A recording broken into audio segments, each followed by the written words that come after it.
네, 안녕하세요. 저 양재고에서 영어를 담당하고 양재고 영어를 담당하고 있는 서정은입니다. 네.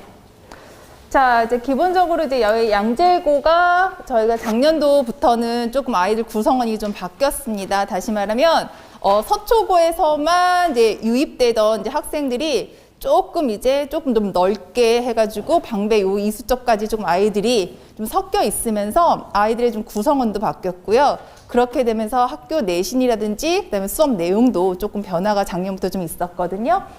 자, 한번 보겠습니다. 자, 기본적으로 저희 양재고 어머니께서 중요하신 건 양재고에서 도대체 시험 유형이 어떻게 나올고 선생님은 어떻게 수업 준비를 하실 거고 아이들을 어떻게 이끌어 주실 건지 사실은 그 부분이 어머님들이 가장 이제 관심 있어 하실 부분인데요. 저희 내신 분석부터 잠깐 보겠습니다. 자, 중학교와 그다음에 고등학교, 특히 저희 양재고에 대한 시험 범위에 대한 차이를 잠깐 언급하겠습니다. 저희 중학교 같은 경우는요, 내신이 세던, 내신이 세지 않던 간에 기본적으로 교과서 2가가 시험 범위였고요. 이제 물론 한 학기에 한 번 시험 보는 학교 같은 경우는 교과서가 4가가 들어가긴 하겠지만, 일단 4학기 중간 기말로 일단 범위를 봤을 때 교과서 이제 2가와 그 다음에 이제 학습지가 교과서 연계되는 학습지가 들어갔고요. 그 다음에 조금 영어를 좀 세게 하는 학교들 같은 예를 들어서 서초동에 있던 서운이라든지 등등등 몇 개 학교 같은 경우는 학교별 외부 지문 2-3개 정도가 다 들어가서 이러한 식으로 중학교 범위가 들어갔는데 요거 같은 경우도 사실은 아이들이 범위가 많다고 느낀 친구들도 있었어요. 외부 지문이 들어가면요. 그런데 가장 큰 차이는 뭐냐면 중학교에서 이제 고등학교로 넘어갔을 경우에는 교과서 2가가 들어가는 건 맞습니다. 근데 사실은 중학교 지문과 고등학교 지문은 차이가 굉장히 있겠죠. 그리고 나서 저희 양재 고등학교 같은 경우는 22년도 모의고사, 그다음에 23년도, 그다음에 저 올해 볼 거, 그다음에 이런 식으로 범위가 들어가는데 예를 들어서 보시면 지금 저희 이제 3월 달에 들어가면 바로 저희가 모의고사 시험을 보겠죠. 그건 보는 거는 사실은 학교 시험 등급은 나오긴 하겠지만 실질적으로 대학 갈 때 사실 소용은 없잖아요. 근데 그 시험이 저희 4월에 볼 중간고사 시험 범위라는 걸 알고 계시면 됩니다. 근데 제가 이렇게 나눠 놓은 건요.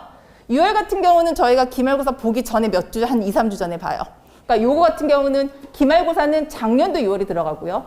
또 2학기로 넘어갔을 경우에는 9월 모의고사가 중간고사 거고 마찬가지로 11월 달 같은 경우는 기말과 좀 겹쳐있기 때문에 22년도 11월 모의고사가 들어가고요.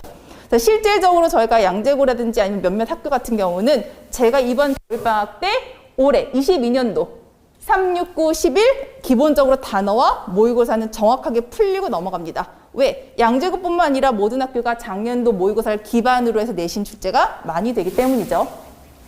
그리고 기말고사, 1학기 기말고사와 그 다음 2학기 기말고사에는 듣기 문항이 6문제씩 추가되는 거. 이게 양재고 기본 큰 카테고리의 시험 유형입니다. 그럼 아이들이 그래서 허덕이게 됩니다. 교과서 2가만 하고 달달달 외우고 그 다음에 수학이나 다른 거 하다가 영어 내신 바짝 한 달 하면 끝나는 거였는데 고등학교 때 들어갔더니 교과서 이것만 해도 끝나는 줄 알았더니 모의고사 지문이 들어오는데 모의고사 지문은 28개가 들어가니까 처음에는 아이들이 이렇게까지 해야 돼요? 학교에서 안 하는데요? 됐어요.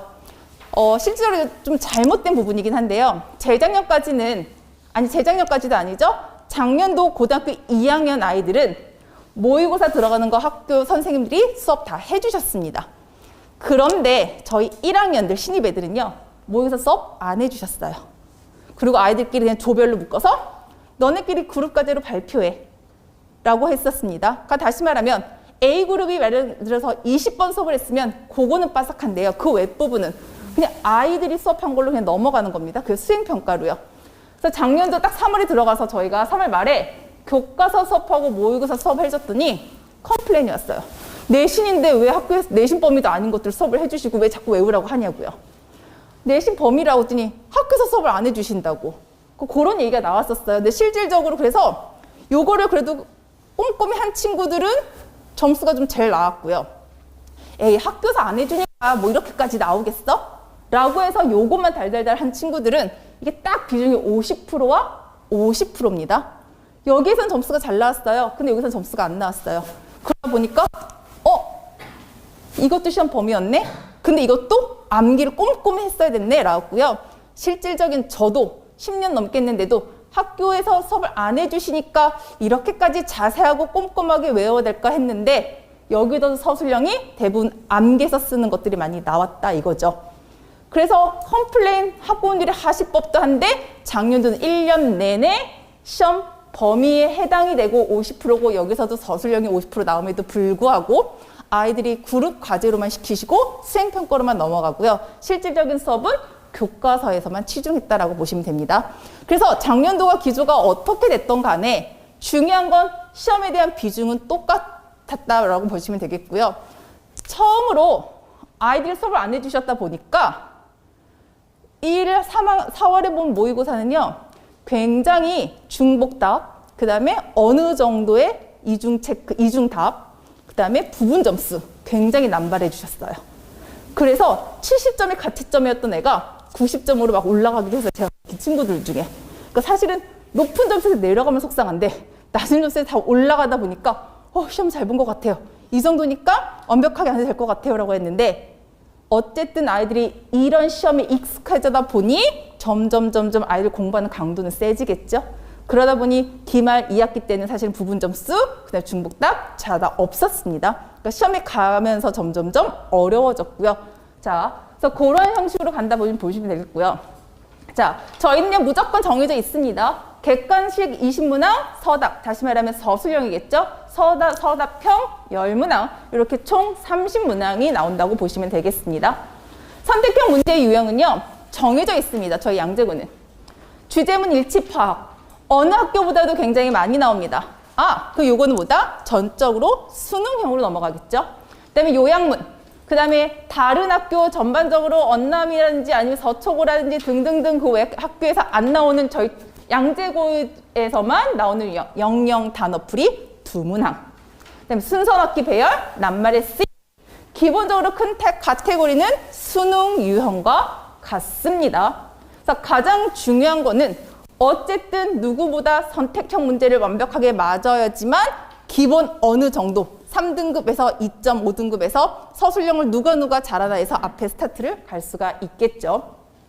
근데 주제문, 순서, 요거는 뭡니까? 지문에 굉장히 특화되게 노출이 많이 돼서 익숙한 친구들에는 쉽게 풀어서 요 문제에서 시간을 단축하고 그리고 남은 시간을 혹시라도 모를 요약과 낱말 같은 경우는 그래도 문제의 변형이 많이 일어난 부분이고 영작하는 서술형에 저희가 시간을 많이 할애해야겠죠. 그래서 요 세 가지를 위해서 저는 굉장히 많이 지문을 돌려야 됩니다. 지문이 굉장히 반복해서 익숙해져야 되고요. 그 다음에 객관식 유형 같은 경우는 주제문과 특히 순서 넣기 배열은 모의고사 문제 매번 나갈 때마다 순서 변형은 계속 들어갑니다. 아이들이 익숙한 것 같지만 순서가 어디 들어가냐에 따라서 아이들이 또 다를 수 있는 부분이고요. 중요한 건 딱 봤을 때 순서가 들어가는 문제는 딱 정해져 있어요. 수능에서는. 누구나 생각했을 때 어떠한 것들이 딱 들어가야지 그렇지 않으면 문제 이의가 생기면 큰 문제가 되겠죠. 그런데 순서 넣기 문제를 위해서 나오는 문제가 아니라 그냥 나온 문제가 순서 넣기 문제로 자규적인 문제가 나오는 것 보니 요거는 사실 암기하는 수밖에 없습니다. 그리고 선생님 이거 뒤에 가도 말이 되지 않나요? 근데 얘들아 원 지문에 니네가 배웠던 지문에 이렇게 안 나왔잖아 라고 하면 사실은 할 말이 없기 때문에 저희가 알고 있는 지문의 순서 넣기, 배열, 그다음에 주제문 체크하는 건 너무나 하게 되려면 뭐다? 정확한 파악과 문제를 굉장히 많이 풀으면 전 학원학원인데 이러한 문제들 같은 경우는 제가 준 문제들 실전 문제만 풀면 다 메이크업이 가능합니다. 그러면 내 실력 차이와 내 기본 베이스는 어디서 나오느냐? 낱말의 쓰임, 그 다음에 영작에서 나올 거라서 실질적으로 4월 모의고사는 기본 어휘의 쓰임과 그러니까 언어 양이겠죠? 되는 친구들은 그래도 조금 점수가 나올 거고요. 그렇지 못한 친구들은 사실은 1학기 내에 많은 시행착오를 겪어서 조금 다져놓고 그리고 여름방학 때 조금 그런 훈련들을 해놓으면 아이들이 기말 2학기 때 넘어가서부터는 점수의 폭이 이렇게 가는 것 같지만 점수 낮아지는 거 아닙니다. 내 기본기를 쌓아놓고 있다가 2학기 때는 그 실력값들이 2학기 때 좀 터져 나오기 때문에 어머님들이 딱 봤을 때 내 아이가 뭐가 부족한지를 1학기 때 파악하시면서 가야지 성적 나왔는데 안 나와. 옮겨. 자, 여기서 안 나와. 옮겨.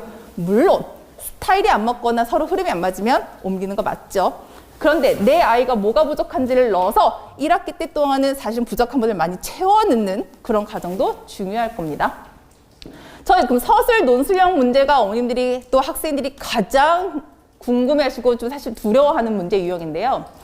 저희 나오는 것 조건에 맞춰서 문장을 영작하라 라고 나옵니다. 자, 서술형 10문제 중에서 5문제 중에는요 그냥 단어 배열입니다.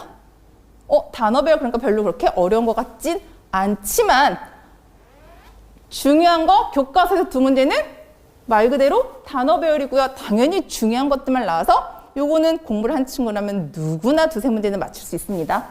자, 그 외적으로 모의고사는 28문제인데 지문인데 거기 같은 경우는 모든 지문을 물론 독한 정규 1, 2당 친구들은 사실 다 외웁니다. 근데 나 암기가 부족해.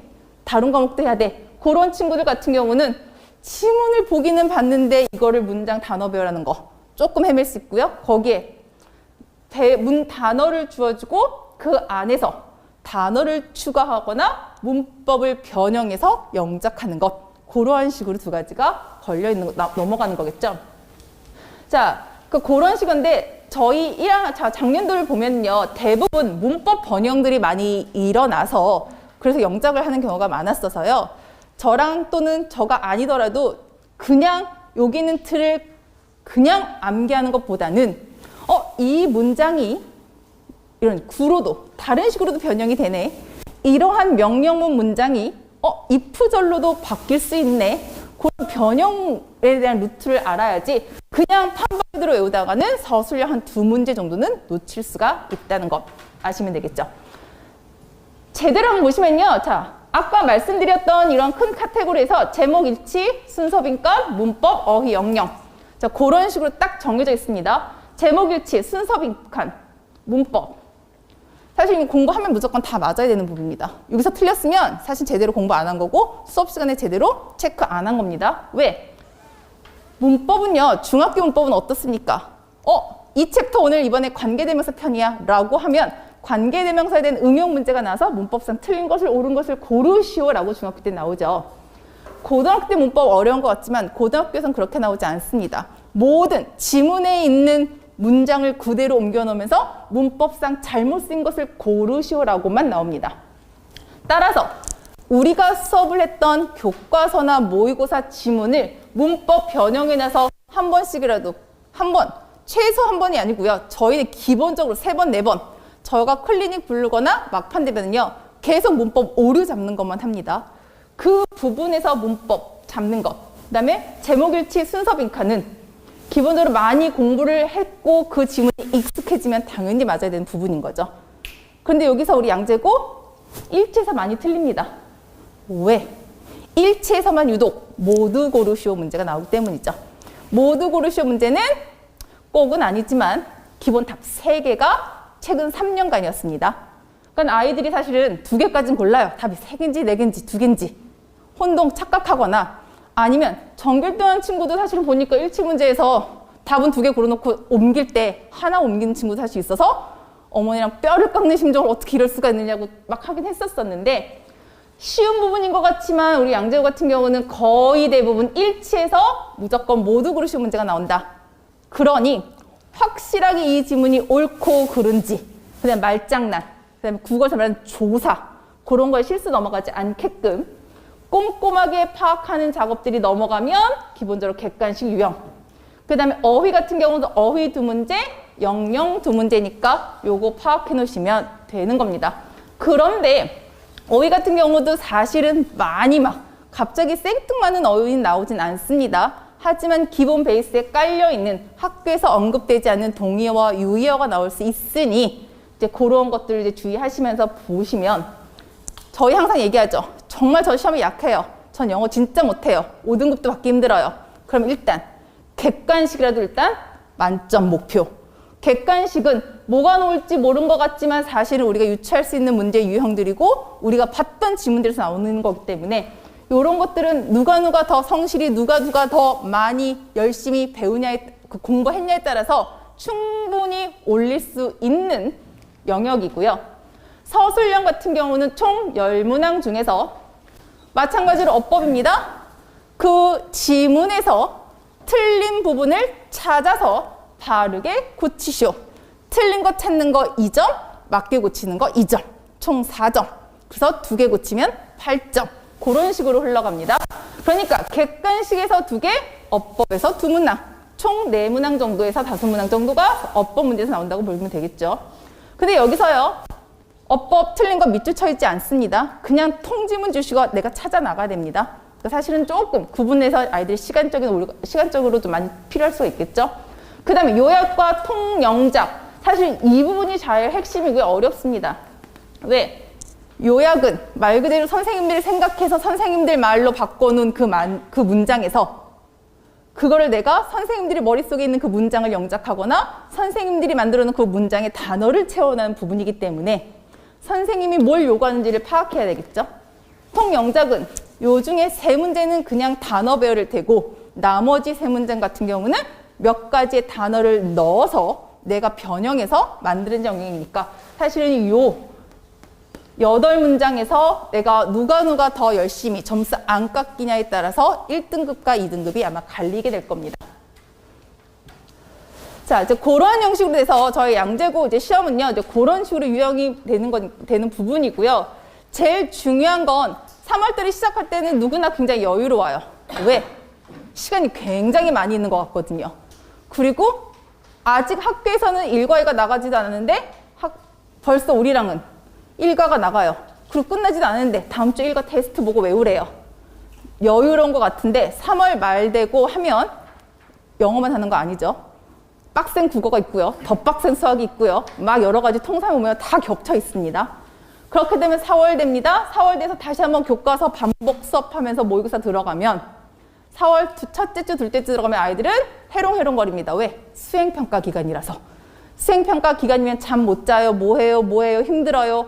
부모한테 전화 옵니다. 부모님한테. 아, 얘가 수행평가 때문에 잠을 못 자서 숙제를 덜 했는데 한 번 밀리면 계속 또 밀리게 되죠. 그러다 보면 4월 달에 이래저래 뭔가 한 것 같은데 굉장히 또 진도에 쫓아가기 바쁘기 때문에 제가 말씀드리는 건 3월에 아이들이 조금 여유가 있을 때 영어 교과서만큼 완벽하게 해놓고 4월 달에 조금씩 채워나가야지 여유롭다고 적응해야 된다고 3월 또 들어가면 둘째 주부터 또 동아리 뭐 시험 본다 면접 본다 아이들 왔다 갔다 쫓아다니고 할 때 나 역시 마음을 놓아버리고 숙제나 이런 것들이 조금 덜하면 4월 아이들 첫 시험 적응하는 기간이 굉장히 힘들고요.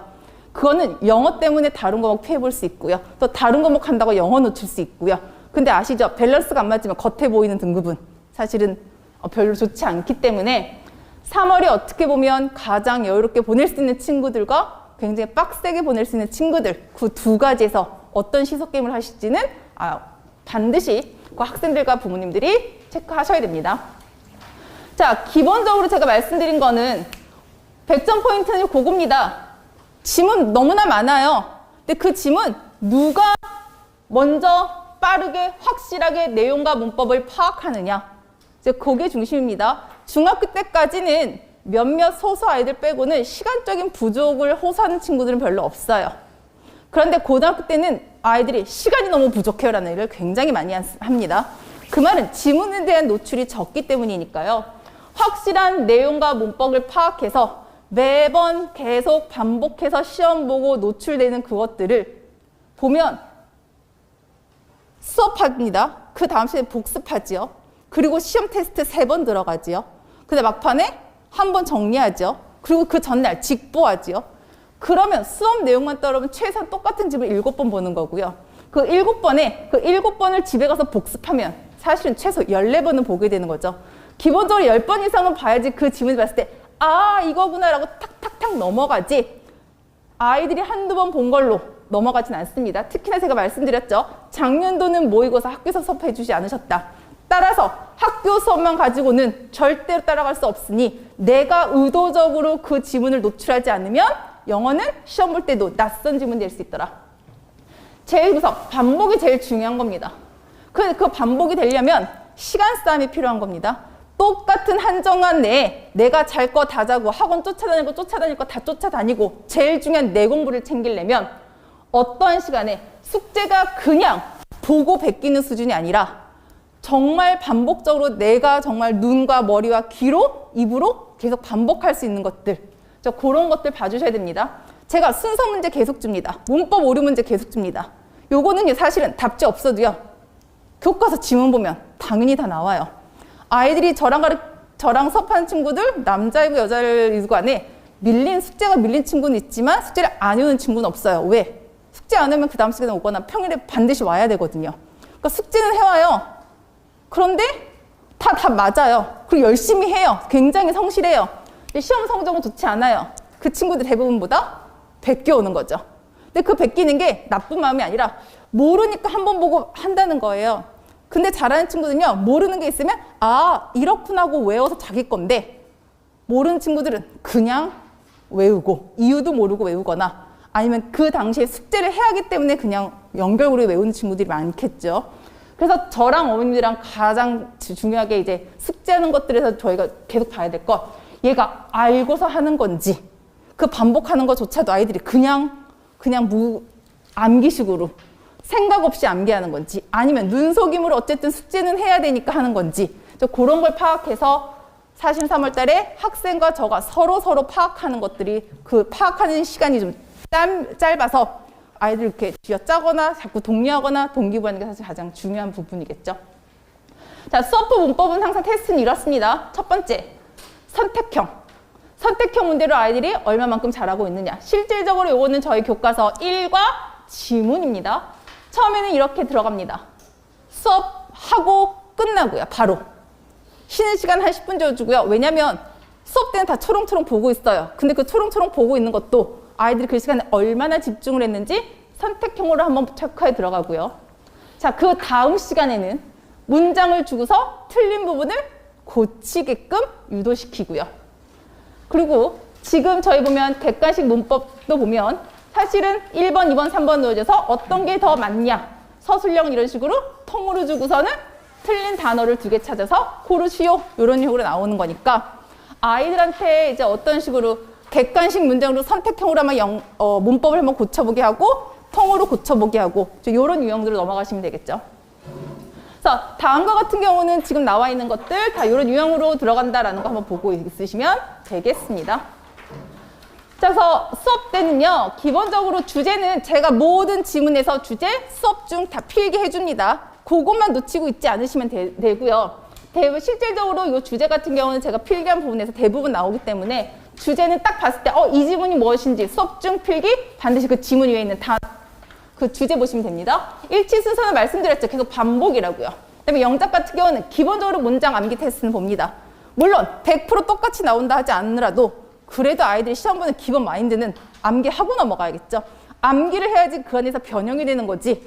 부분이기 때문에 영작 올 때마다 제가 10문제에서 15문장 영작 시험 보게는 하고 있습니다.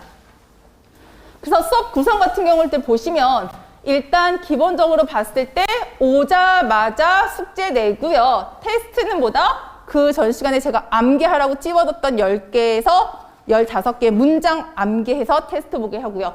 당연히 요거 놓친 친구들은, 빨리 한 친구들은 바로 제시 볼 수 있고요. 아닌 친구들은 남아서 또는 평일 클리닉 시간을 이용해서 영작 암기 재시험 보고요. 자, 수업 진행이 되겠고요. 수업 끝난 다음에는 개인 추가 질문이 있거나 아니면 재시험을 보거나 숙제 못한 친구들은 남아서 숙제를 하거나 그런 식으로 플러스 알파 시간으로 채워주신다고 보시면 되겠습니다. 자, 그래서 그런 식으로 저희가 양재고 같은 경우 영어가 이렇게 흘러간다고 보시면 되겠고요. 혹시 추가로 뭐 궁금하신 부분이나 뭐 질문하신 거 있으십니까? 네. 없으시면요, 기본적으로 저희가 양재고에서 그런 형식으로 흘러가고 수업 구성이 이렇게 된다는 거 알고 있으시면 되겠고, 그 다음에 중요한 건 큰 틀에서 제가 말씀드린 거고요. 내 학생, 그 다음에 내 아이가 어떤 방향으로 가야 되고 뭐가 부족한지는 다 개인별로 니즈가 다를 테니까 그런 부분은 학원 측이나 아니면 저한테 따로 질문을 해주시면 될 것 같습니다. 자, 이것으로 영어 마치겠습니다. 감사합니다.